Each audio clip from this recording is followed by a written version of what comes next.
September marks the 20th anniversary of Cal Ripken Jr. breaking Lou Gehrig's streak for consecutive games played. 2131, it's a magical number in this town. And for the people who were there 2 decades ago, the memories are as fresh as ever.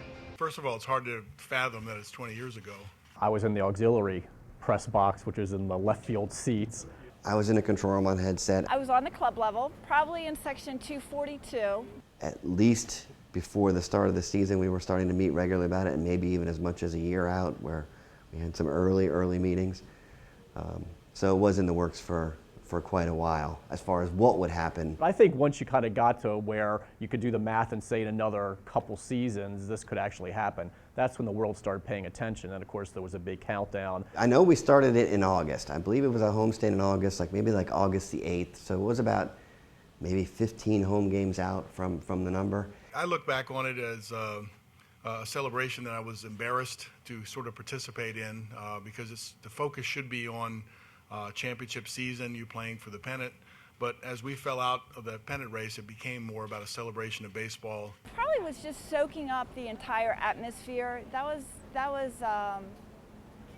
such a special night. I was so wrapped up with what was going on with Cal, I kept forgetting that I was supposed to be concentrating on the visiting dugout and the visiting team, to the point where John Eisenberg, who was a columnist at the Sun at the time, was sitting next to me, and he nudged me and said, "Hey, look over what's going on in the dugout." That's when all the Angels were lined up applauding Cal. When do you get a chance to talk to the players you're playing against? And in particular, Rod Carew. Just saw Rod Carew at the Hall of Fame.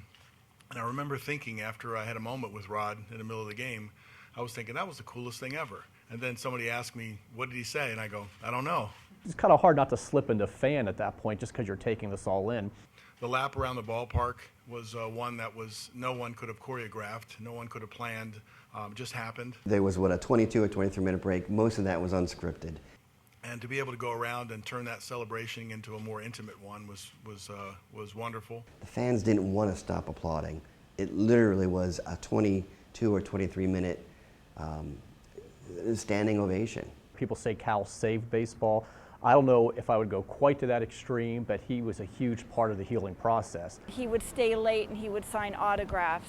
In a lot of ways, I think he single-handedly reinvigorated the fan base. The strike did real damage to Major League Baseball's relationships with its fans, and we rebuilt those relationships one player at a time, and nobody was more important to that effort than Cal was. A lot of people told me that they looked at baseball, as that game.